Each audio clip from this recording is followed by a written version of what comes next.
The scream tore through the fortress before the sun had even risen.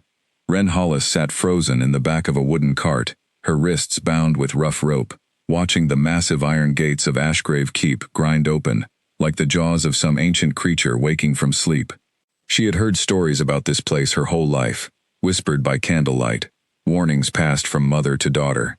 They called it the Keep of the Broken King. They called him a monster wearing a crown.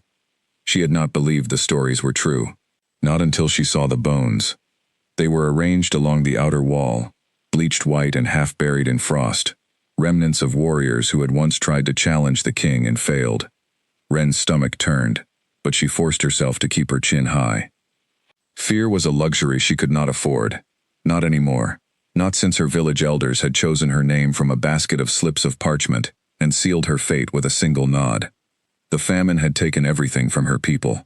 Crops had failed for 2 years straight, and the neighboring packs, desperate and starving, had turned to violence to survive. When the Ashgrave pack demanded tribute in exchange for protection and grain, the elders had not hesitated to offer a bride. A sacrifice, really, though no one called it that out loud. Ren had no family left to argue on her behalf. Her mother had died of fever the winter before, and her father had never been part of her life. She was, in the cruel calculus of pack politics, expendable. The cart rattled over the cobblestones of the inner courtyard, and Ren caught her first glimpse of the warriors stationed along the walls. They were tall, broad-shouldered men, with hard eyes, each one watching her with a mixture of pity and unease. One of them, a younger guard with sandy hair, refused to meet her gaze at all. That, more than anything, frightened her. Pity she could endure, but when even the guards would not look at her, she understood exactly how doomed she was meant to be. The cart stopped in front of the great hall, a towering structure of black stone with narrow windows like watching eyes. 2 guards pulled Ren down from the cart, their grips firm but not cruel, and marched her toward the entrance. The doors, carved with the snarling image of a wolf mid-leap, opened before they even reached them, as though the keep itself was eager to swallow her whole. Inside, the air was cold and smelled of smoke and old stone. Torches lined the walls, casting flickering shadows that danced like living things. At the far end of the hall, seated upon a throne carved from black wood, sat the man the entire Northern Territory feared above all others. King Draven Ashgrave did not look like a monster. That was the first thing Ren noticed, and it unsettled her more than any snarling beast could have. He was strikingly handsome, with dark hair that fell just past his collar, and eyes the color of storm clouds before a violent rain. His jaw was set in a hard line, and his broad shoulders filled out a black tunic embroidered with silver thread. He looked, in that moment, like any other powerful ruler holding court. But then Ren noticed the way his hands gripped the arms of his throne. His knuckles had gone white, and the muscles along his forearms were tensed as though he were holding something back with every ounce of his strength. His eyes, when they landed on her, flickered for just a heartbeat, gold bleeding into the gray, like ink dropped into water. The court around him fell utterly silent. "Another one," the king said, his voice low and rough, as though speaking cost him something. "Bring her closer." The guards pushed Ren forward, until she stood only a few paces from the throne. Up close, she could see the tension radiating from him, a coiled tightness that reminded her of a bowstring pulled to its breaking point. She had healed enough injured animals in her life to recognize pain when she saw it, even when it was hidden beneath armor and authority. "What is your name?" the king asked. "Ren," she said, and was surprised her voice did not shake. "Ren Hollis." Something flickered behind his stormy eyes, gone as quickly as it appeared. He studied her for a long moment, and the entire hall seemed to hold its breath along with him. Ren had expected cruelty. She had expected mockery, or indifference, or the cold calculation of a man deciding how best to use a hostage. Instead, she saw something that looked almost like exhaustion, a weariness so deep it had settled into his very bones. "Take her to the West Chambers," the king finally said, rising from his throne. "She will remain here until I decide what use she serves." As he turned to leave, his shoulder caught against the arm of the throne, and for one brief, terrible moment, his entire body seized. His eyes snapped shut, his jaw clenched so hard that Ren heard his teeth grind together, and a low growl rumbled from somewhere deep in his chest, a sound that did not belong to any human throat. The court around them scattered backward, guards reaching for weapons, nobles gasping and retreating toward the walls. Ren did not move. She watched, transfixed, as the king's fingers curled into claws, as dark fur seemed to ripple beneath the skin of his forearms, before receding again, as though his own body could not decide whether to remain a man or become something else entirely. His breathing turned ragged, ferocious, and when his eyes opened again, they were no longer gray at all.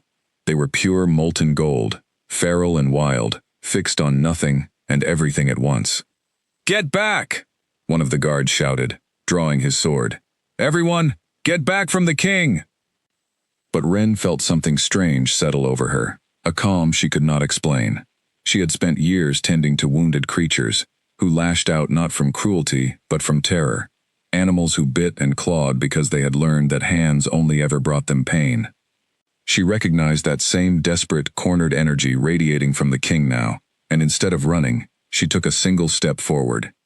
"Ren, get back," someone hissed, but she ignored them. The king's massive form shuddered, his control visibly slipping further with each passing second. The guards had formed a loose circle around him now, weapons drawn but hesitant, clearly terrified of what might happen if they moved too fast.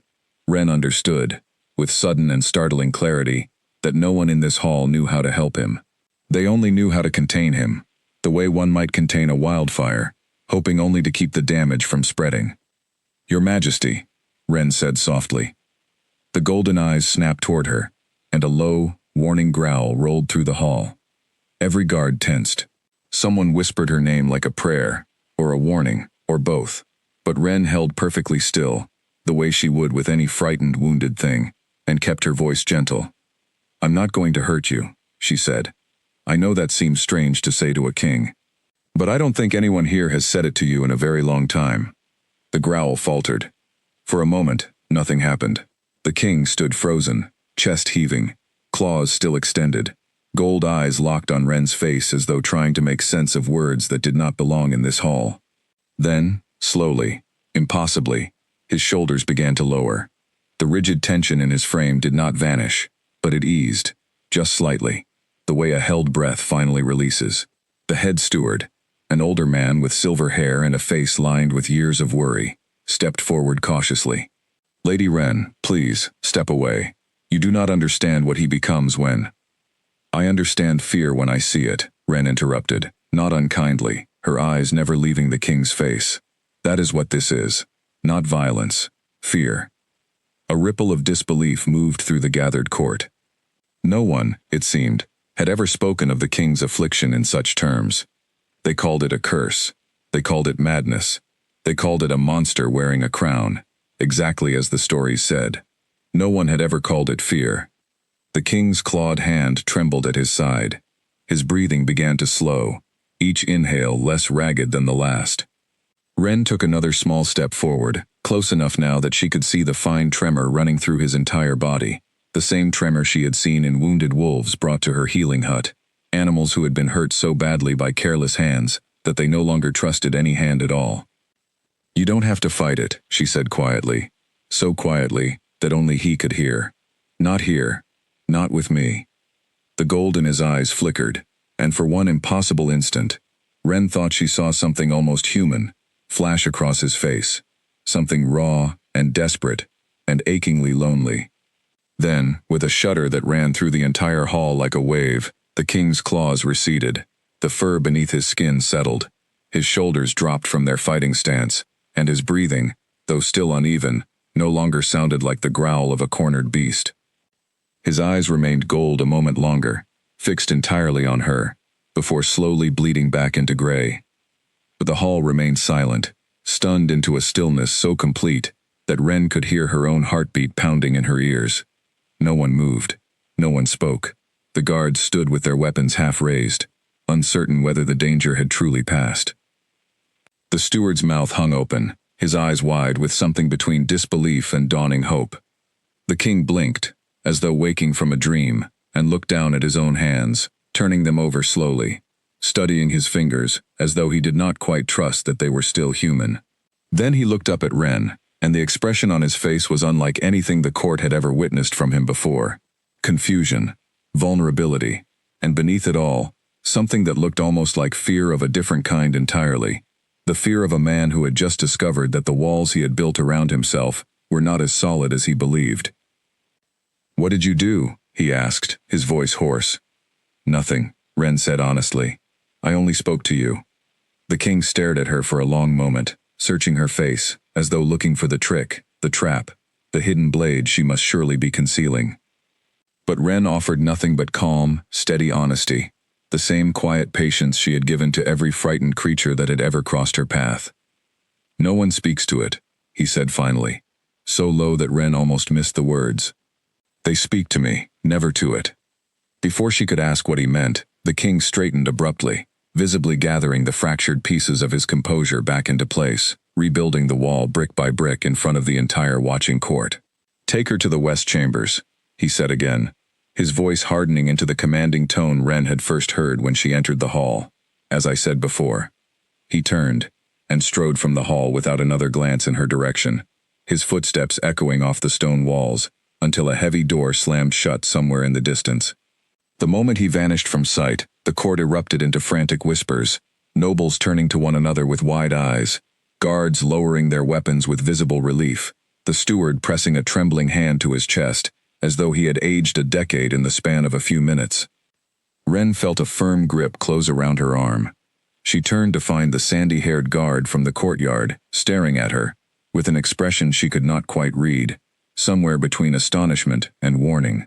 "Come with me," he said. "Quickly, before the steward changes his mind about where to put you." As he led her through a maze of stone corridors, torchlight flickering against ancient tapestries depicting wolves in various stages of battle and triumph, Ren's mind raced over what had just happened. She thought of the king's golden eyes locked onto her face, the way his claws had slowly retracted, the way his entire enormous, powerful frame had trembled like a wounded animal, finally allowed to rest. "You should not have done that," the guard said quietly as they walked. "No one approaches him when the change begins." "No one." "Why not?" Ren asked. The guard's jaw tightened, because the last three who tried did not survive the encounter. Ren's steps faltered, but she forced herself to keep walking, her mind turning over this new and terrible piece of information. Three people who had approached the king during one of these episodes and had not lived to speak of it, and yet his beast had not harmed her. It had, impossibly, calmed. "Then why?" she asked slowly. "Did nothing happen to me?" The guard did not answer. He only glanced at her sideways, his expression unreadable, before quickening his pace down the corridor, leaving Ren to walk in silence, with nothing but her own racing thoughts, and the distant, echoing memory of gold eyes, staring into hers, as though she held the answer to a question the king himself did not know how to ask. They reached a heavy wooden door at the end of a long corridor, and the guard pushed it open to reveal a modest chamber with a narrow bed, a small hearth, and a single window overlooking the frozen courtyard below. It was far from luxurious, but it was warm, and after the events of the morning, Ren found herself grateful simply to have 4 solid walls around her. "Someone will bring food," the guard said, already retreating toward the door. "Rest, if you can." "Wait," Ren called after him. "What is your name?" He paused in the doorway, studying her for a moment before answering. "Callum," he said finally. "Callum Ferris." "Thank you, Callum." He gave her a short nod, though his expression remained troubled, and then the door closed behind him with a heavy thud, leaving Ren alone in the flickering firelight, to sit with everything she had just witnessed. She moved to the narrow window and looked out over the courtyard, where guards were still speaking to one another in hushed, urgent tones, glancing occasionally toward the tower where, presumably, the king had retreated. Ren wrapped her arms around herself, replaying the moment again and again in her mind. The gold eyes, the trembling claws, the way his growl had softened the instant she spoke. She thought of every wounded creature she had ever healed in her small village, every frightened animal that had snapped and snarled at outstretched hands until, slowly, patiently, it learned that not every hand meant harm. She had always believed that fear, not cruelty, was the root of most violence in the world. She had never imagined she would test that belief against a king. But as she stood at the window, watching the sun rise fully over the black stone walls of Ashgrave Keep, Ren could not shake the feeling that something had shifted today. Something ancient and wounded inside that man had reached toward her, however briefly, however cautiously, the way a starving animal reaches toward the first kind hand it has seen in years. And somewhere deep within the fortress, behind another closed door, King Draven Ashgrave sat alone in the dark, staring at his own hands, trying to understand why, for the first time in 10 long years, his beast had not wanted to fight. It had wanted, impossibly, to stay. 3 days passed before Ren saw the king again, and in that time, she learned more about Ashgrave Keep than she ever expected to know. The servants who brought her meals spoke little at first, eyeing her with the same wary curiosity the guards had shown, as though she were an unfamiliar animal that might bite without warning. But by the second day, a young maid named Elsie began to linger a little longer with each visit, and by the third, she had grown talkative enough to answer a few careful questions. 10 years, Elsie said, setting down a tray of bread and stew. That is how long he has ruled, and 10 years of what the older staff call the affliction. Before that, they say he was different, warmer. He used to walk the training grounds with the young recruits and laugh at their mistakes instead of scowling at them. What happened 10 years ago? Ren asked. Elsie's expression grew guarded, the easy chatter draining from her face.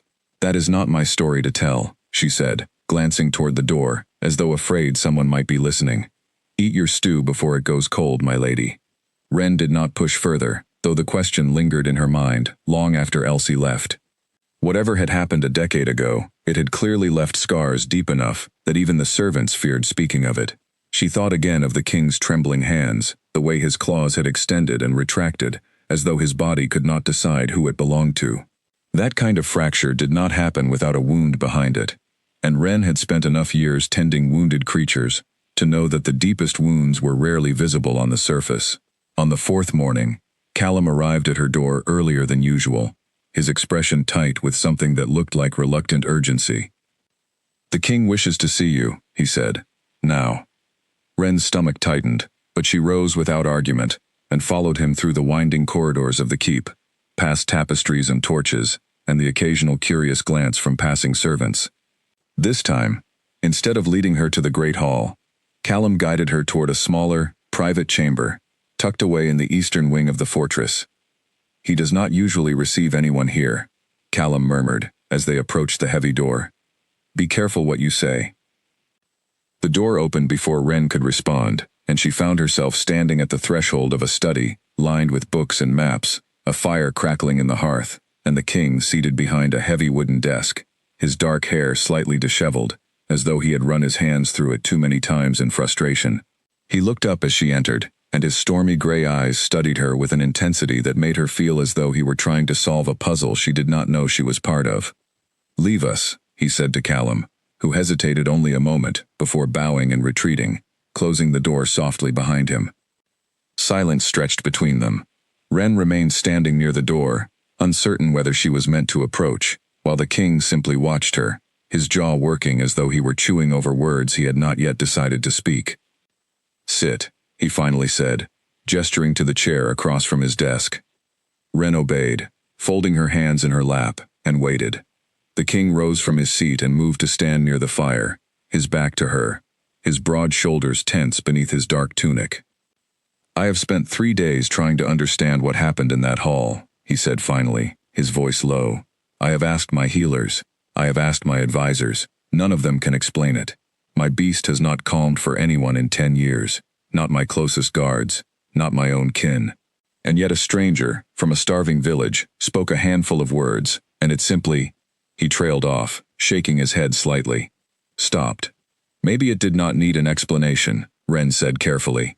Maybe it only needed someone to stop being afraid of it. The king turned to face her sharply. You think my court is afraid of a wolf? I think, Ren said, choosing her words with care, that everyone in that hall reached for a weapon before they reached for anything else. I think that is what your beast has learned to expect, every single time it appears. Weapons, retreat, fear. So it has learned to meet fear with more fear, because that is the only language anyone has ever offered it. Something flickered across the king's face, an emotion Ren could not quite name, gone before she could study it further. He returned to his seat behind the desk, studying her with an unreadable expression.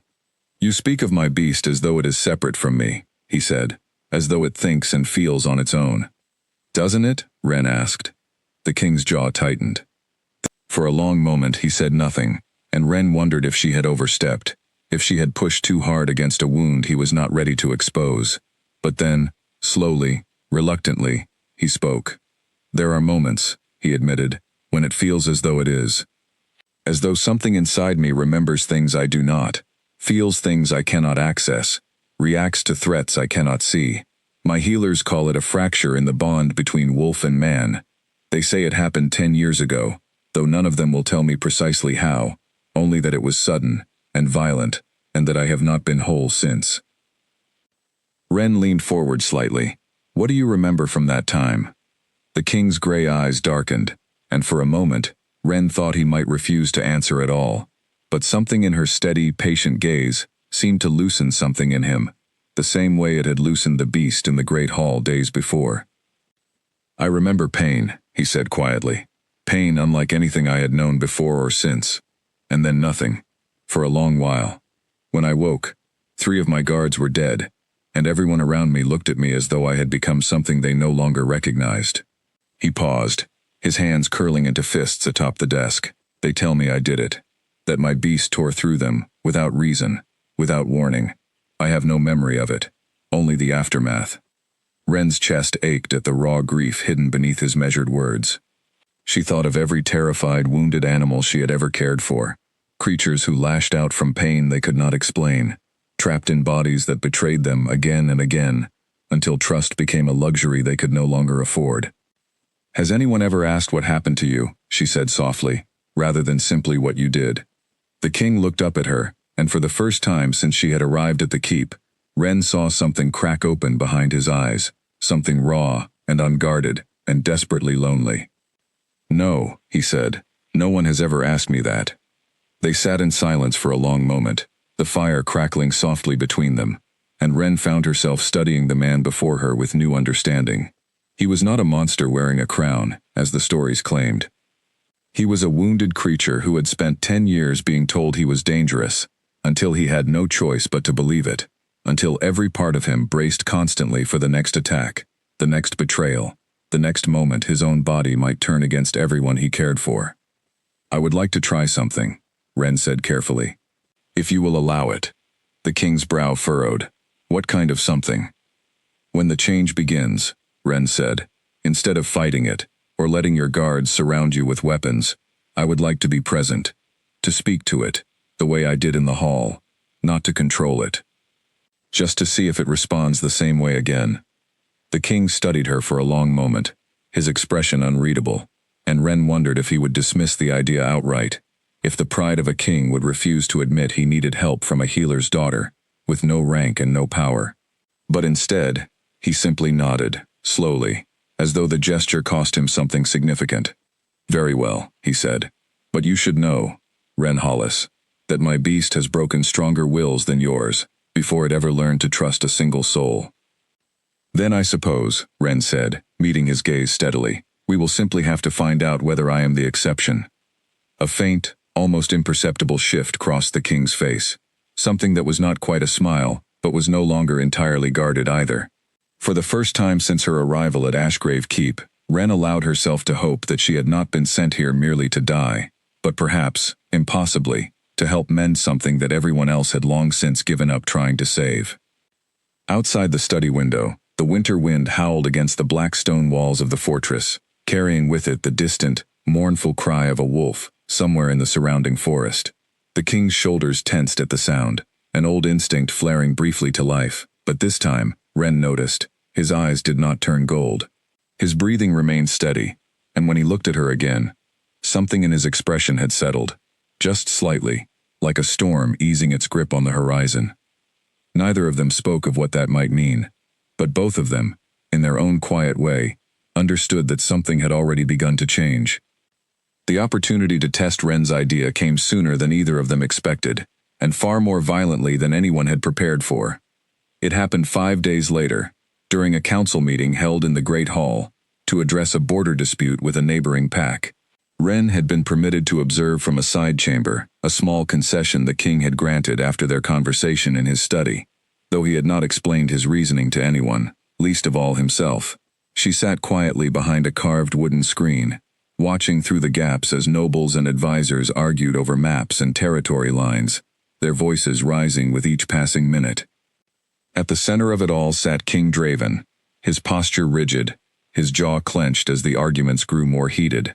Ren noticed the tension building in his shoulders long before anyone else seemed to register it, the same coiled tightness she had witnessed the day of her arrival.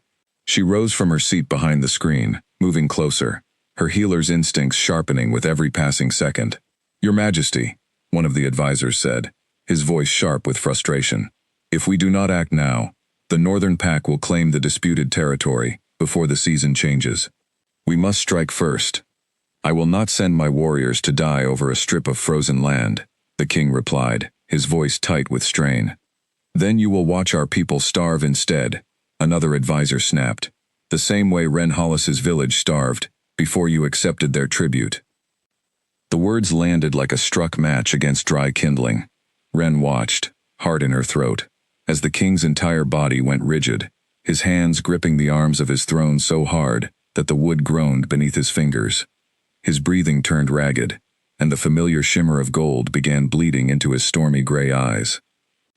"Everyone out," Callum shouted from near the doors, already moving to clear the hall, but the advisors, caught up in their own arguments, were slow to react, too slow, and the king's control shattered entirely before half the room had cleared.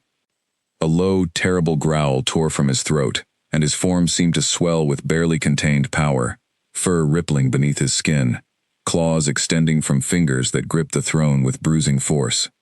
The remaining nobles scattered in a panic, chairs clattering to the floor, someone screaming near the entrance as guards rushed forward with weapons drawn.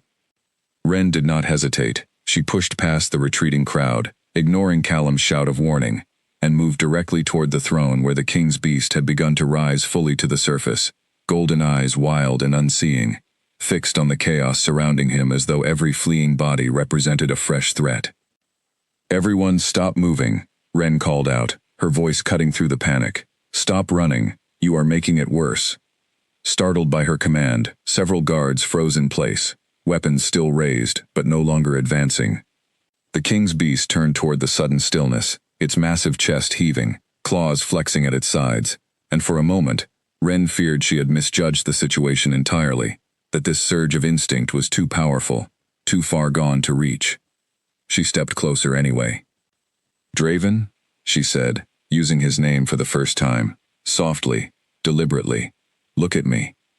The golden eyes snapped toward her, and a warning growl rumbled through the hall, deep and guttural, a sound that promised violence to anyone foolish enough to approach. Behind her, Ren heard Callum's sharp intake of breath, felt the tension of every guard in the room coiled and ready to intervene. But she kept walking, slow and steady, her hands open and empty at her sides, exactly the way she would approach any wounded, frightened creature that had learned to associate closeness with pain. "You are not in danger," she said. "No one here means you harm. I promise you that." The beast's growl faltered, its massive head tilting slightly, gold eyes tracking her every movement with a wary, almost desperate intensity. Ren stopped only a few feet away, close enough now that she could feel the raw heat radiating from his powerful frame, close enough to see the fine tremor still running beneath his skin. "I know you remember pain," she said quietly. "I know that is what taught you to fight like this. But I am not here to hurt you, and neither is anyone else in this hall right now." The beast's chest heaved, claws curling and uncurling at its sides, caught in some internal battle between instinct and something else entirely, something that flickered weakly beneath 10 years of learned fear. Ren extended her hand slowly, palm open, the way she had done 100 times before with wounded wolves brought to her healing hut, animals who had learned that every hand meant a blow until, patiently, she taught them otherwise. "Let it go," she whispered. "Just for a moment, you do not have to fight anymore." For a long, suspended heartbeat, nothing happened.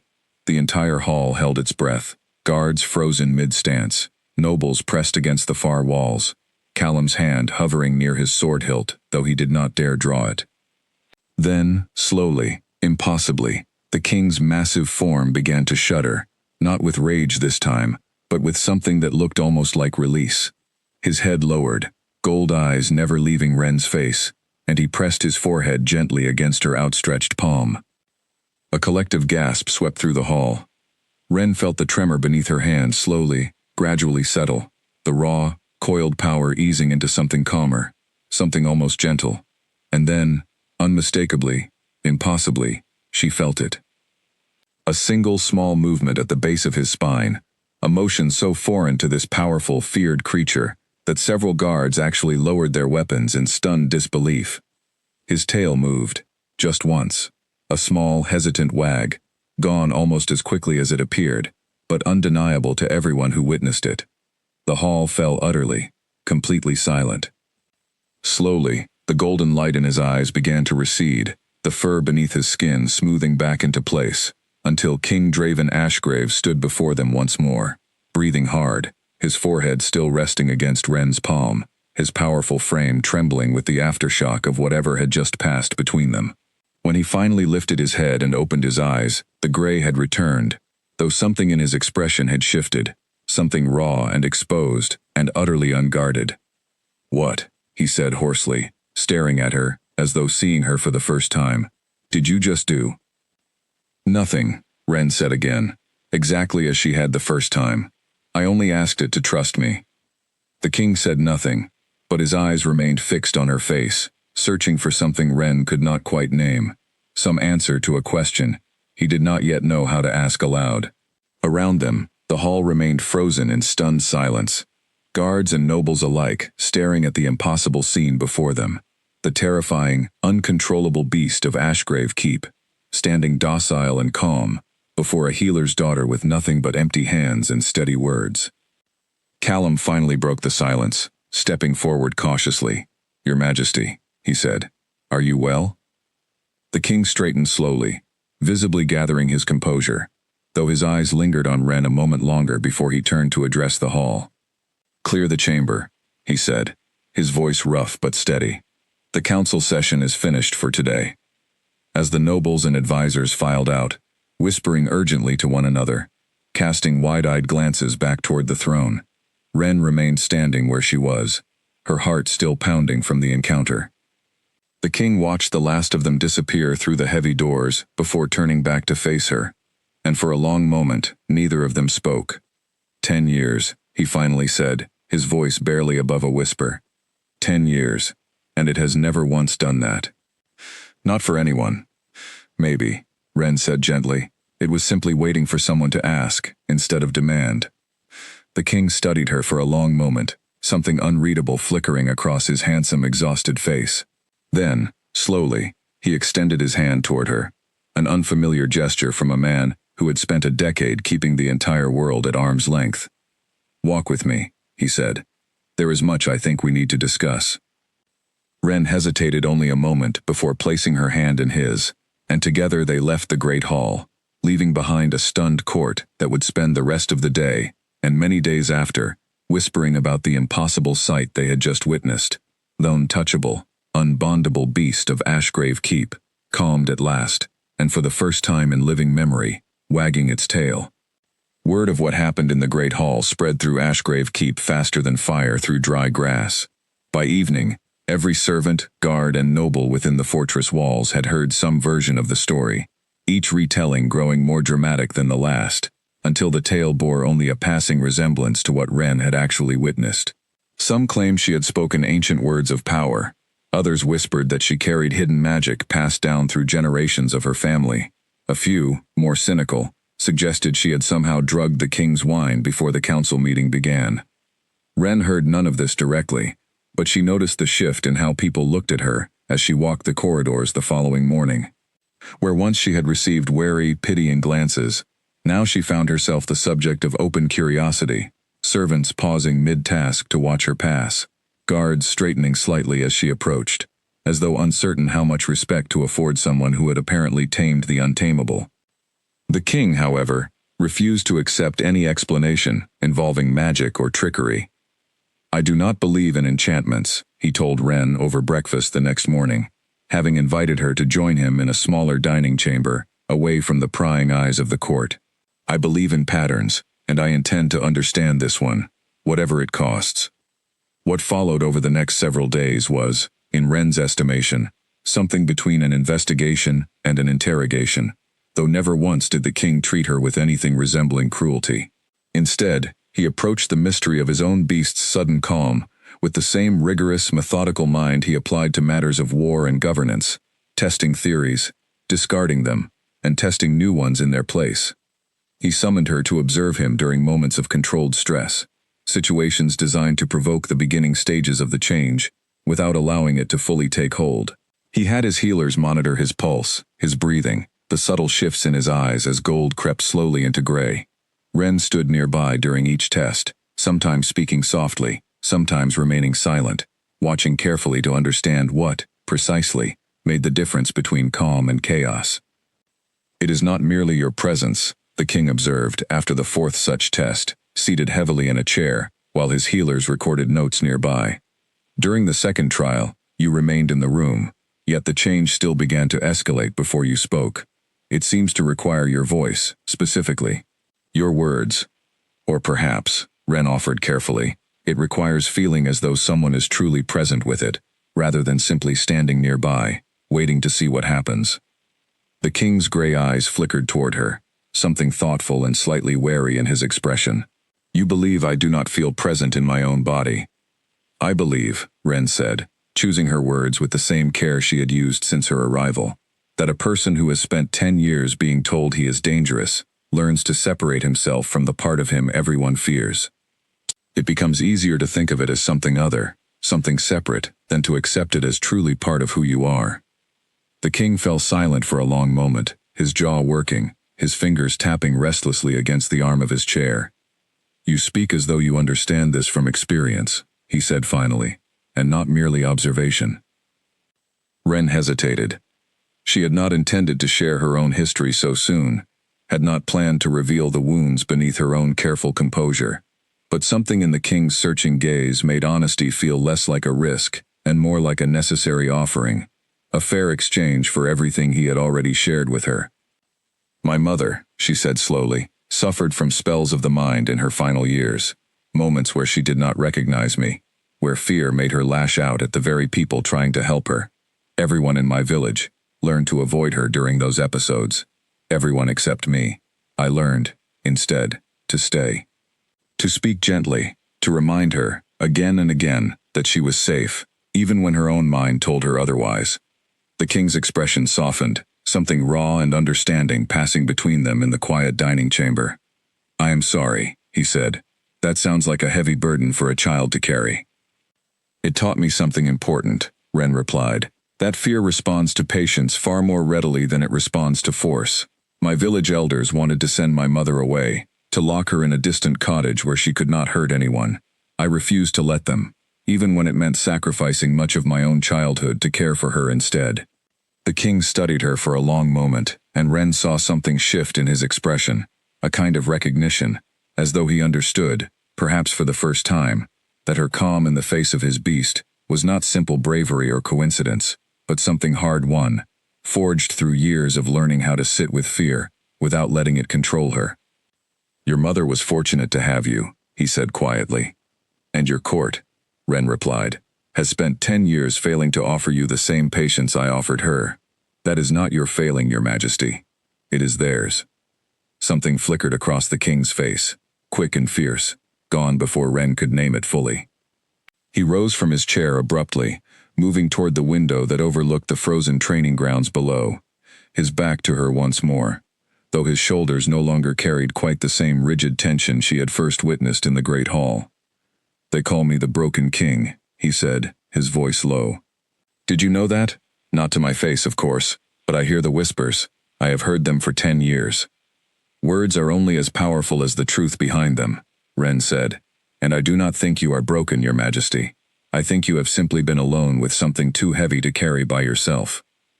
The king turned to face her, and for a long moment neither of them spoke, the quiet dining chamber suddenly feeling smaller, more intimate than before.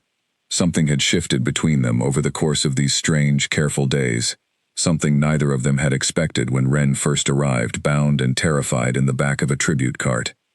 She was no longer simply a hostage to be observed and studied, and he, Ren realized with growing certainty, was no longer simply the fearsome king the entire northern territory whispered about in hushed, frightened tones. "I have never spoken so openly with anyone," the king admitted, his voice quieter than Ren had yet heard it. "Not my advisors, not my closest guards, certainly not the 3 women who came before you, each one sent as tribute, each one gone within a season, unable to bear what living here required of them." Ren's chest tightened at the mention of the women who had come before her, the ones the stories claimed had died at his beast's hands. "What truly happened to them?" she asked gently. The king's expression darkened, old grief surfacing behind his stormy eyes. "The first 2 fled in terror, before my beast ever came near them, unable to bear the constant fear of living alongside something they could not understand. They returned to their villages, and I have not heard of them since. The third," he paused, his jaw tightening, "the third believed she could control it. Bind it, through old pack magic passed down in her family line. She did not understand that forcing my beast into submission would only teach it to fight harder against every hand that reached for it afterward. That, Ren Hollis, is the true root of what you witnessed in that hall 5 days ago. Not madness, not curse. A decade of learned distrust, built brick by well-meaning hands, that never once thought to ask what my beast actually needed." Ren absorbed this revelation slowly, pieces of a larger, more painful puzzle beginning to click into place. The king's beast had not always been uncontrollable. It had been made that way, shaped by fear and forced submission, until violence became its only remaining language. "Then perhaps," she said softly, "what it needs now is simply time, and patience, and the chance to learn, slowly, that not every hand intends to bind it." The king's gaze met hers across the quiet chamber, something fragile and hopeful flickering behind his exhaustion for the first time, in what Ren suspected had been a very long while. "Will you help me teach it that?" he asked, his voice barely above a whisper, the question carrying far more weight than its simple words suggested. Ren did not hesitate. "Yes," she said, "for as long as it takes." Outside the window, the winter sun broke briefly through the heavy gray clouds, casting a thin, golden light across the frozen training grounds below, and for the first time since her arrival at Ashgrave Keep, Ren allowed herself to believe that she had not been sent here merely to survive, but perhaps, against every impossible odd, to help heal something the entire world had already given up as lost. The following weeks settled into a quiet, careful rhythm that neither Ren nor the king could have predicted when she first arrived bound in the back of a tribute cart. Each morning, she joined him for breakfast in the small dining chamber, their conversations growing easier with each passing day, less like a healer studying a wounded creature, and more like 2 people slowly learning to trust one another. Each afternoon, she observed his controlled trials with the healers, watching for patterns, noting the small differences between the days his composure held firm and the days it threatened to slip. It was during one such afternoon, nearly 3 weeks after her arrival, that Ren discovered the truth behind the fracture that had haunted King Draven for a decade. She had taken to spending her free hours in the keep's modest library, a quiet chamber lined with dusty tomes and old scrolls that few members of the court bothered to visit. It was there, tucked between records of pack lineage and old treaties, that she found a slim, leather-bound journal belonging to the previous head healer, a woman named Old Maud who had served the Ashgrave pack for nearly 40 years before her passing. The journal's final entries, dated exactly 10 years earlier, described a young King Draven, barely into his rule, and a noblewoman named Sereth Voss, who had petitioned the council for his hand in marriage. Maud's careful, precise handwriting detailed her growing unease with Sereth's family history, whispered rumors of forbidden pack magic passed down through generations, magic that could bind a wolf spirit to its human half through forced ritual rather than natural bonding. Ren's hands trembled as she read further. The final entry, written in a hand shakier than the rest, described the night everything changed. Sereth, desperate to secure her position as queen before the council could reconsider her suitability, had attempted to perform a binding ritual on Draven's beast without his knowledge or consent, believing it would forge an unbreakable connection between them. Instead, the ritual had gone catastrophically wrong, tearing at the natural bond between man and wolf, rather than strengthening it, leaving both halves of him fractured and distrustful of one another ever since. 3 guards, Maud's journal explained, had died attempting to intervene when Draven's beast, thrown into violent confusion by the botched ritual, lashed out at everyone nearby, including Sereth herself, who fled the chamber unharmed, and, in the chaos and grief that followed, was never formally accused of what she had done. The council, desperate to protect the stability of the pack, had quietly buried the truth, allowing the story to become simply another tale of the king's uncontrollable curse, rather than the truth of a calculated betrayal. Ren closed the journal slowly, her heart pounding with the weight of what she had just uncovered. Draven did not know. She was certain of it. He had told her himself that he remembered nothing but pain and its aftermath, that his healers had never explained the true cause of his fracture, only its symptoms. Someone, likely the same advisors who still served on his council today, had deliberately kept this truth from him for 10 long years. She found him later that evening in his study, poring over reports by firelight, the same tired lines etched around his eyes that she had come to recognize as the weight of a decade of unanswered questions. He looked up as she entered, and something in her expression must have alerted him immediately, because he set down his papers and rose from his chair. "Ren, what is it?" She placed the journal on his desk without a word, watching his face as he opened it, as his eyes scanned the familiar handwriting of a healer who had served his family faithfully for decades. She watched the color drain slowly from his face as he reached the final entries, his hands beginning to shake, as the truth he had spent 10 years searching for finally revealed itself in careful, damning ink. "Sarath," he said hoarsely, the name falling from his lips like a curse. "Lady Sarath Voss did this to me." "I believe so," Ren said gently, "and I believe your council has known the truth for 10 years and chosen never to tell you."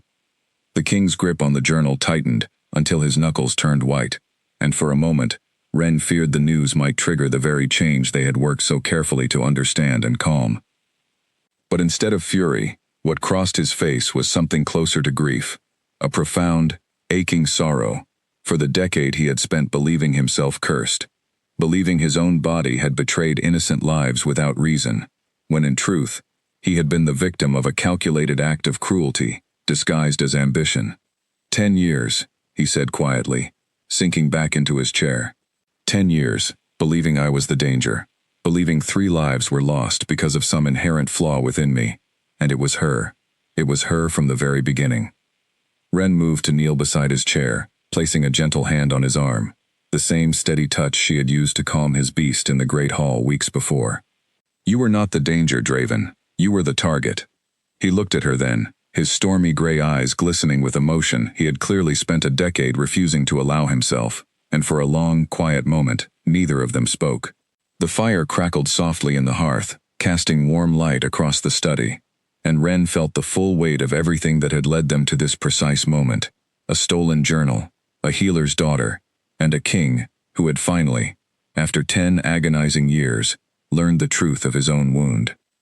"Where is Lady Sarath now?" Ren asked carefully. The king's expression hardened, old grief giving way to something colder, more calculating. "She remains at court," he said.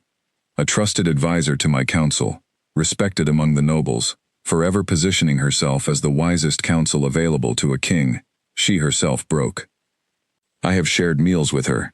I have sought her advice on matters of state, all while she watched me suffer the consequences of what she did, knowing I would never remember, never understand, never connect the fracture inside me to her own ambitious cruelty." Ren felt a cold chill settle over her at the thought of a woman capable of such calculated betrayal, still walking freely through the halls of Ashgrave Keep, still whispering counsel into the ear of a king she had wounded so deeply. "What will you do?" she asked. The king was quiet for a long moment, staring into the fire, his jaw working, as he considered the question, with the same careful deliberation he applied to every matter of importance. "Nothing, for now," he said finally. "If she suspects that I know the truth, she may act rashly, may attempt to cover her tracks, or flee, before I have gathered enough evidence to bring her before the full council. I must be patient. I must gather proof beyond a single journal entry, enough to ensure justice is served properly, and not simply dismissed as the ravings of a king still recovering from his affliction. Ren nodded slowly, understanding the wisdom in his caution, though her chest ached at the thought of Lady Serath continuing to move freely through the keep, smiling and offering counsel, while carrying the weight of such profound betrayal. "I will help you," she said, "in whatever way I can." The king reached out and gently covered her hand with his own, a gesture that felt far more significant than either of them acknowledged aloud in that quiet, firelit study. "You have already given me more than you realize, Ren Hollis," he said softly. "You gave me the truth of my own history, something 10 years of healers and advisors never managed to uncover. I do not know how to properly thank you for that." "You do not need to thank me," Ren said. "You only need to keep learning to trust yourself, exactly as you have already begun to do." Outside the study window, snow had begun to fall softly over the frozen courtyard, blanketing the black stone walls of Ashgrave Keep in quiet, gentle white. And within the warm firelight of the king's private study, two people who had begun this strange, unlikely journey as captor and captive now sat together as something entirely different, bound not by fear or duty, but by the fragile, growing trust of two wounded souls, slowly learning how to heal. Lady Serath Voss was, by every outward measure, a woman of considerable grace and intelligence. She moved through the halls of Ashgrave Keep with the confident bearing of someone who had spent years cultivating influence, her silver-threaded gowns always immaculate, her counsel always delivered with a calm, reasonable tone that made her a favorite among the older members of the council. To the untrained eye, she appeared to be nothing more than a devoted servant of the pack, a woman who had dedicated her adult life to advising the throne through its most difficult years. Ren, however, had begun to notice the small cracks beneath that polished exterior. It started with the way Serath's smile never quite reached her eyes whenever Ren entered a room. It continued with the subtle questions Serath began asking other members of the court, carefully disguised as idle curiosity, about how much time the king now spent with his healer's daughter, about what, precisely, they discussed during their private breakfasts, about whether Ren had access to any of the keep's historical records. Ren mentioned these observations to Draven during one of their evening walks along the fortress's eastern rampart, a habit they had recently adopted, both finding the cold night air and open sky preferable to the closed walls of the study when discussing matters too sensitive for careless ears. "She is testing the waters," Draven said grimly, his breath visible in the frigid air, "trying to determine how much you know, and how much danger you pose to whatever plans she still holds for this pack." "What plans could she possibly still have?" Ren asked. "You are not unmarried, and even if you were, surely you would never consider her after what she has done." The king's expression darkened. "Serath does not require my affection to secure influence. She has spent 10 years positioning herself as indispensable to my counsel, the wise voice of reason, who helped guide a fractured king through his darkest years. If she cannot have the throne through marriage, she will settle for controlling it through counsel instead. And you, Ren, represent the first genuine threat to that control she has faced in a decade." Ren felt a chill that had nothing to do with the winter wind. "Do you think she suspects we know the truth?" "I do not know," Draven admitted, "but I intend to find out, carefully, before she has the chance to act against either of us." Their opportunity to gather further proof came sooner than expected, though not in the manner either of them anticipated. Late one evening, nearly a month after Ren's discovery in the library, Callum arrived at her chamber door with an urgent, hushed warning. "Lady Serath has summoned 2 men to the eastern gate," he whispered, "men I do not recognize, and not the sort who typically visit the keep through official channels. I overheard part of their conversation before they noticed me nearby. They spoke of payment, and of ensuring someone would not survive the coming week." Ren's blood ran cold. "We must warn Draven immediately." They found the king in his study, and upon hearing Callum's account, his expression hardened into something Ren had not yet witnessed. A cold, controlled fury that bore no resemblance to the wild, feral panic of his beast, but was, in its own way, equally formidable. "She means to remove you," Draven said, turning to Ren, "before you can gather further evidence against her, or before I can act on what I already know." "Then we must act first," Ren said, steadying her voice despite the fear coiling in her chest. The king paced the length of his study, his mind clearly racing through possibilities, weighing risks and strategies with the same careful calculation he applied to matters of war. If we confront her directly without solid proof, she will simply deny everything, and the council may side with her, given her decade of trusted service. We need something undeniable, something that will force even her most loyal supporters to see the truth. The men at the gate, Callum offered. If we can capture them before they act, and force a confession. Too risky, Draven interrupted. If Sareth learns they have been captured, before completing whatever task she has assigned them, she will simply claim ignorance of their intentions, and we will have gained nothing but her heightened caution. Ren's mind raced, turning over the pieces of the puzzle they had assembled thus far. What if, she said slowly, we allow her to believe her plan is proceeding as intended, but position ourselves to intervene at the precise moment it unfolds? If we catch the act itself, rather than merely the planning, there will be no room for denial. The king's eyes met hers, something like reluctant admiration flickering behind his exhaustion. You would use yourself as bait. I would use myself as the only proof capable of forcing justice for what she has already taken from you, Ren corrected gently. 10 years of your life, 3 innocent lives lost, and a court too afraid to speak the truth. I do not intend to let her walk away from that unpunished. Draven's jaw tightened, old protective instincts warring visibly with the cold logic of the plan Ren proposed. I do not like this, he said finally. The risk to you is far too great. I trust you, Ren said simply, and I trust that whatever protection you and Callum arrange will be enough to keep me safe while we gather the proof we need. The king studied her for a long, tense moment, and Ren watched as he wrestled visibly with the decision, torn between the cold necessity of the plan and something warmer, more personal, that had grown steadily between them over the past month of shared breakfasts, careful conversations, and quiet evening walks along the rampart. Very well, he said finally, his voice rough with reluctant resolve. But you will not be alone for a single moment. Callum, gather our most trusted guards, ones with no ties to Sareth's circle of influence. We will position them throughout the eastern wing, close enough to intervene the instant her men make their move, but hidden well enough that Sareth's suspicions remain unaroused. Callum nodded and departed to make the necessary arrangements, leaving Ren and Draven alone once more in the firelit study. The king moved to stand before her, his stormy eyes searching her face with an intensity that made Ren's heart race for reasons that had little to do with fear. If anything happens to you, he said quietly, I do not know what would become of the fragile peace we have built these past weeks. Nothing will happen to me, Ren said, though her voice trembled slightly, despite her best efforts to remain steady. Not with you watching over me. The king reached out, gently cupping her face in his hand, a gesture so tender and unguarded that Ren felt her breath catch in her throat. I have spent 10 years believing myself incapable of protecting anything without destroying it in the process, he said softly. You have taught me otherwise. I do not intend to let Sareth Voss take that lesson from me now.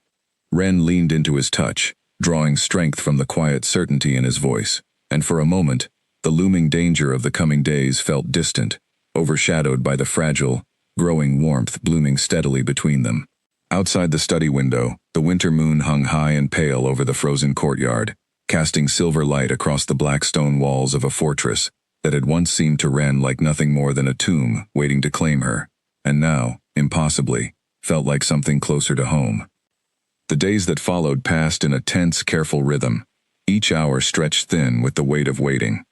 Ren continued her routine exactly as before, breakfasts with the king, afternoons in the library, quiet walks along the rampart, all while trusted guards moved unseen through the shadows of the eastern wing, watching, waiting, prepared to act the instant Sareth's men made their move.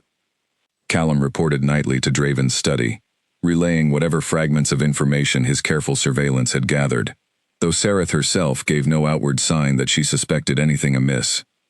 It happened on a night thick with fog rolling down from the northern mountains, 7 days after Callum's initial warning.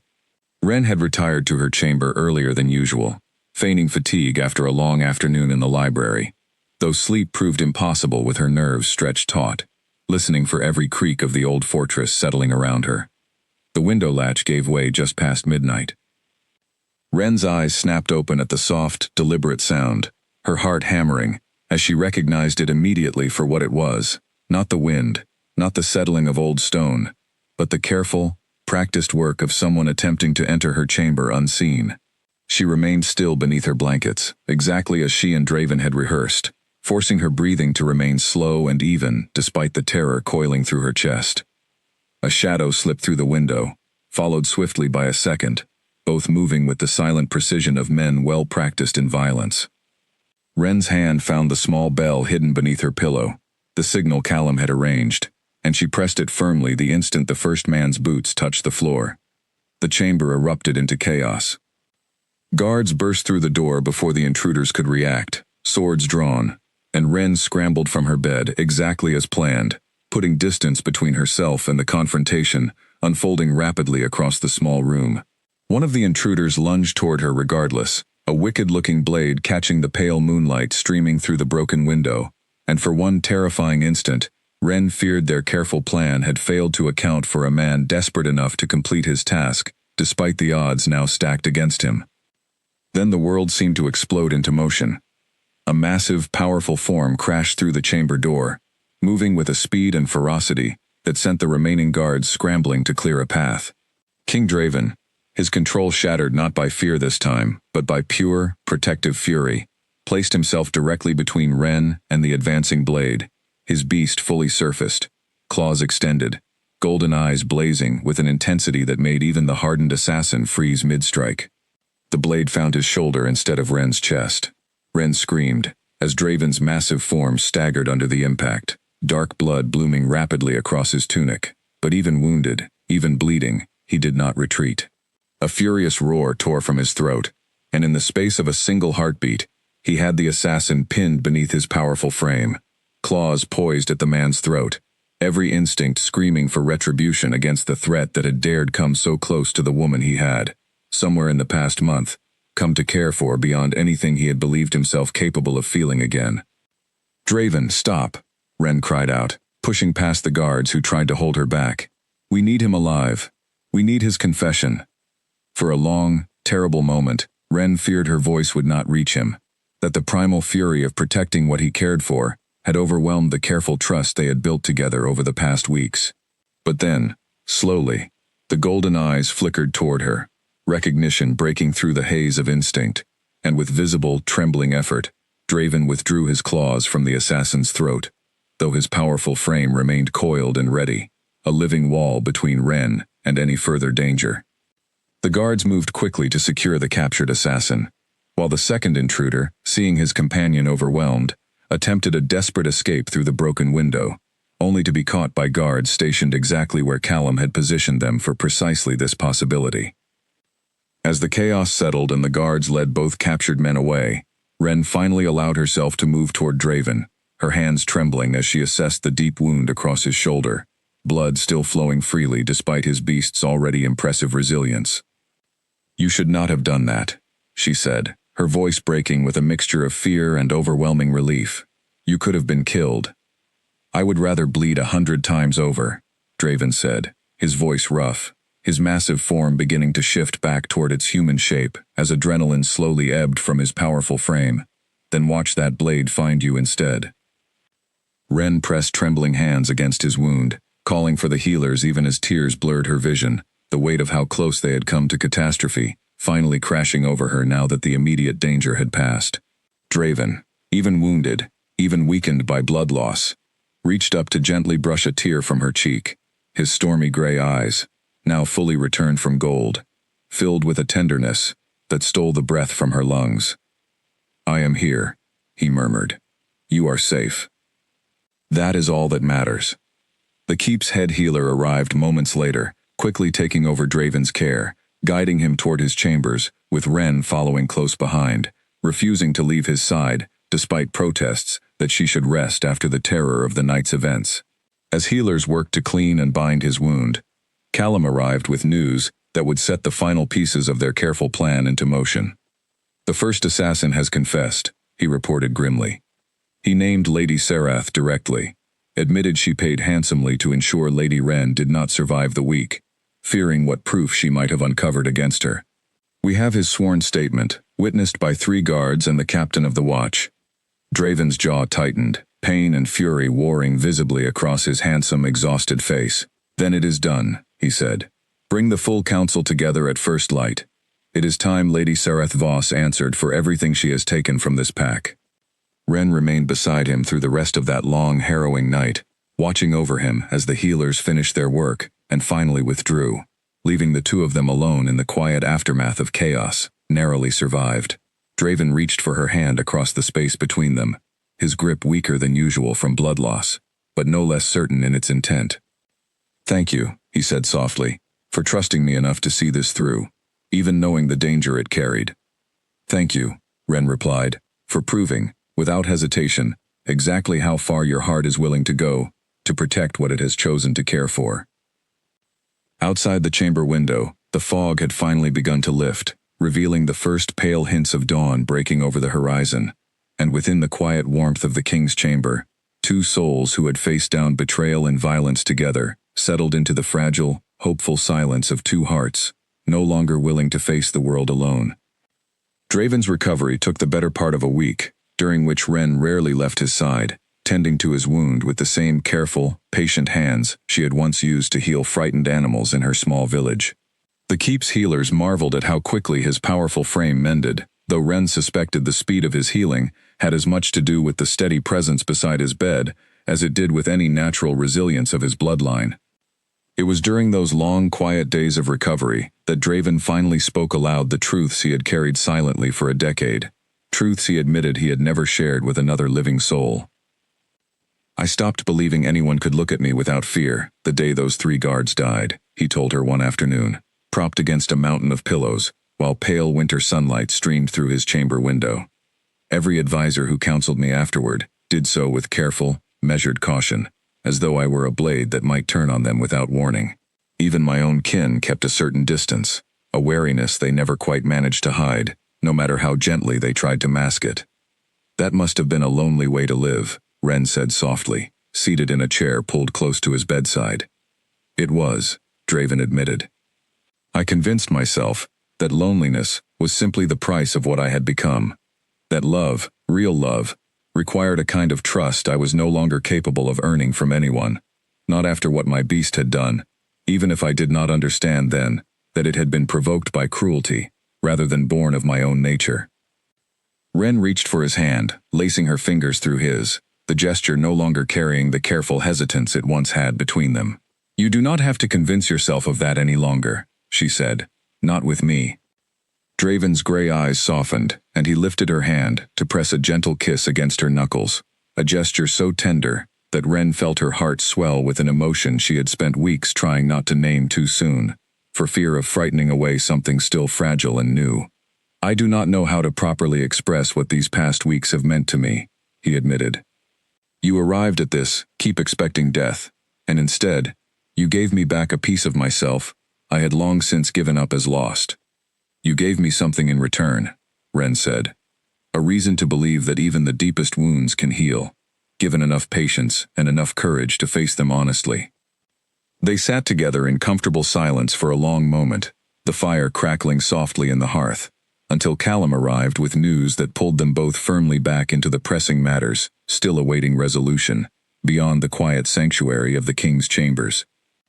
"The full council has gathered as instructed," Callum reported.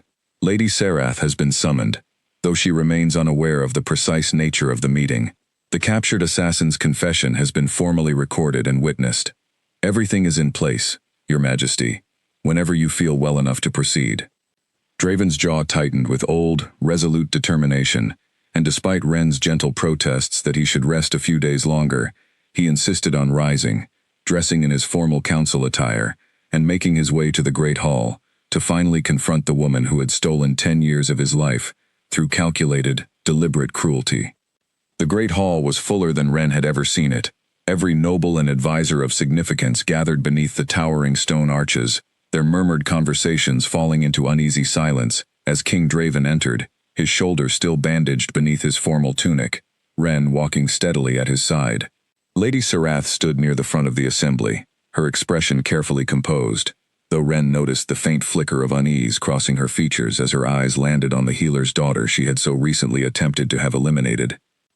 Your Majesty, Sarath said smoothly, offering a graceful bow. We were most concerned to hear of the attack on Lady Wren's chambers. I trust the culprits have been dealt with accordingly. They have, Draven said, his voice carrying easily across the silent hall. Both men were captured alive, and one has provided a full, witnessed confession regarding who arranged and paid for their services. A ripple of murmurs swept through the gathered nobles, and Wren watched Sarath's carefully composed expression falter.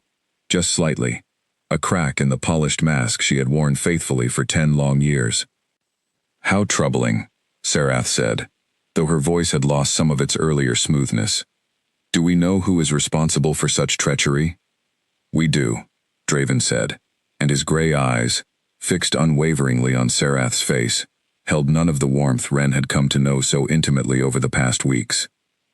The confession names you, Lady Sarath Voss, as the one who arranged the attack, fearing what proof Lady Wren had uncovered regarding events that took place a decade ago in this very hall. The great hall erupted into stunned murmurs, nobles turning to one another in shocked disbelief, while Sarath's face drained of color, her composure finally, completely shattering. This is absurd, she said, her voice sharp with rising panic. A criminal's confession, extracted under duress, holds no weight against 10 years of loyal service to this pack. 10 years, Draven interrupted, his voice cold and steady, during which you allowed me to believe I had killed 3 innocent guards through some inherent, uncontrollable flaw in my own nature. 10 years, during which you sat at my council table, offering counsel, while knowing full well that you were the one who shattered the bond between my beast and myself, through a forbidden, unsanctioned ritual you performed without my consent. Sarath's eyes darted around the hall, searching desperately for allies among the assembled nobles, but found only wary, uncertain faces, the weight of Draven's accusation settling heavily over the entire gathering.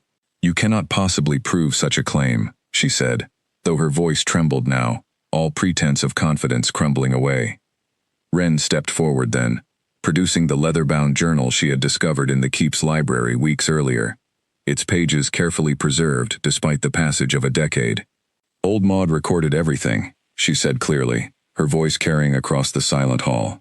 The ritual you attempted, the chaos that followed, the 3 guards who died trying to intervene while you fled the chamber unharmed. She wrote it all down, faithfully, exactly as she witnessed it, before her passing.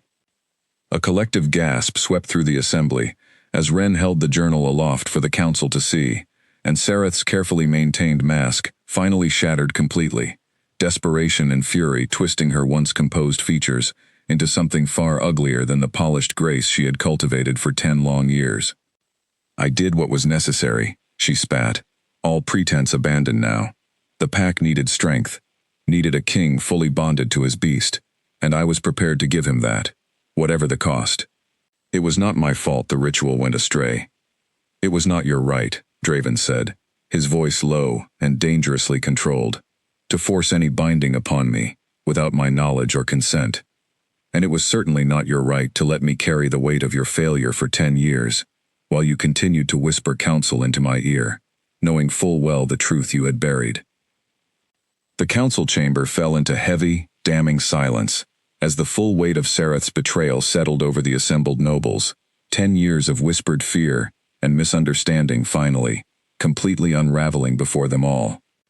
The council deliberated for less than an hour before reaching their verdict, the weight of Old Maud's journal and the assassin's sworn confession, leaving little room for doubt or debate among even Sarath's most loyal supporters. She was stripped of her title and her position on the council, her lands and holdings seized by order of the crown, and escorted from Ashgrave Keep under heavy guard before the sun had fully set, banished from the Northern Territory entirely, forbidden from ever setting foot within its borders again, under penalty of far graver consequence. As the heavy gates closed behind the carriage carrying her away, Wren stood beside Draven atop the fortress wall, watching the distant shape disappear into the gathering dusk. Neither of them spoke for a long while, the weight of 10 years finally, truly lifted from the king's shoulders. It is strange, Draven said finally, his voice quiet in the cold evening air. I expected to feel triumphant, vindicated. Instead, I feel only tired, as though I have finally set down a burden I did not fully realize how heavily I carried. That is not strange at all, Ren said gently. Grief and relief often arrive together. You are allowed to feel both. Draven turned to look at her then, the last light of the setting sun catching the silver in his gray eyes, and something in his expression shifted, softened. The careful guardedness he had maintained for so long finally, completely dissolving. None of this would have been possible without you, he said. Not the truth uncovered, not the justice finally served, not even the simple, quiet peace I feel standing here beside you now, without the weight of 10 years of fear pressing against my chest. You did the difficult work yourself, Ren replied. I only offered patience. You are the one who chose, again and again, to trust it. The weeks that followed brought a transformation to Ashgrave Keep that even the oldest servants remarked upon with quiet astonishment. Draven's control over his beast grew steadier with each passing day, the golden shifts becoming less frequent, less violent, until finally, they arrived not as episodes of terrifying, uncontrollable panic, but as calm, deliberate transitions he could summon and release almost at will. The court, once so quick to whisper fearfully of the broken king, began instead to speak of a ruler transformed, steadier and more present than he had been in a decade, his judgment sharper, his patience deeper, his presence among his people warmer than anyone could recall since before the fracture had first taken hold of him. Ren, too, found herself transformed by the months spent within the black stone walls of the keep. Where once she had arrived as a frightened hostage, expecting nothing but death at the hands of a monster the entire territory feared, she now moved through the fortress with quiet confidence, respected by guards and nobles alike, sought out by servants seeking her healing knowledge for injuries both great and small, her presence woven seamlessly into the daily rhythm of a court that had come, gradually and completely, to embrace her as one of their own. It was on a clear, cold evening, nearly 2 months after Serath's banishment, that Draven finally gathered the full pack together in the Great Hall, the very chamber where Ren's journey within these walls had first begun. The hall was filled to capacity, nobles and servants and guards alike crowded together, beneath the towering stone arches, drawn by the king's summons, and the quiet, growing rumors of what this particular gathering might mean. Ren stood near the front of the assembly, uncertain exactly what Draven intended, though the steady, purposeful set of his shoulders, as he rose from his throne, told her something significant was about to unfold. He descended the steps slowly, crossing the length of the hall, until he stood directly before her, and the entire chamber fell into hushed, expectant silence. Many of you, Draven began, his voice carrying clearly across the gathered assembly, remember the day this woman first arrived within these walls, sent as tribute from a starving village, expected by everyone, myself included, to become merely another casualty of a curse I believed inescapable. He paused, his gray eyes finding Ren's, across the small distance between them. Instead, she taught my beast, and myself, that trust could be rebuilt, however deeply broken it had become. She uncovered a betrayal, 10 years buried, faced down danger, without hesitation, and gave me back a version of myself I had long since believed, lost forever. A murmur of agreement swept through the gathered crowd, and Ren felt her chest tighten with an emotion too large to name, watching Draven's face as he spoke with an openness and vulnerability the entire court had once believed him incapable of expressing. I have ruled this pack for 10 years, believing myself unworthy of the kind of trust a true bond requires, Draven continued. Ren Hollis has shown me, patiently and without ever once asking for anything in return, that I was wrong. He reached for her hands, holding them gently within his own, and knelt before her, an act so unexpected from a king that the entire hall gasped in unified astonishment. I do not offer you a crown out of obligation, or gratitude, or duty. I offer it because you are the only soul who ever looked upon my most dangerous, most feared part, and chose, without hesitation, to stay. Ren Hollis, will you become my queen, not as tribute, not as hostage, but as the equal partner my heart has already chosen? Tears blurred Ren's vision as she looked down at the man kneeling before her, the same man who had once terrified an entire territory, now offering his heart with a humility and honesty that stole the breath from her lungs. She thought of the frightened cart ride that had brought her to this fortress, expecting only death, and marveled at how completely her path had transformed since that terrified first morning. Yes, she said, her voice thick with emotion. Yes, I will. The great hall erupted into joyous celebration. Guards and nobles and servants alike, cheering with a warmth and unity the ancient stone walls had not witnessed in over a decade. Draven rose to his feet, gathering Ren into his arms, and as their lips met in a gentle, promising kiss, a low, contented rumble rose from somewhere deep within his chest, unmistakable and unguarded, the sound of a beast finally, completely at peace. And beneath the joyous roar of the celebrating court, if anyone had thought to look closely enough, they might have noticed it too. The faint, unmistakable motion of a tail, wagging freely at last, for everyone to see.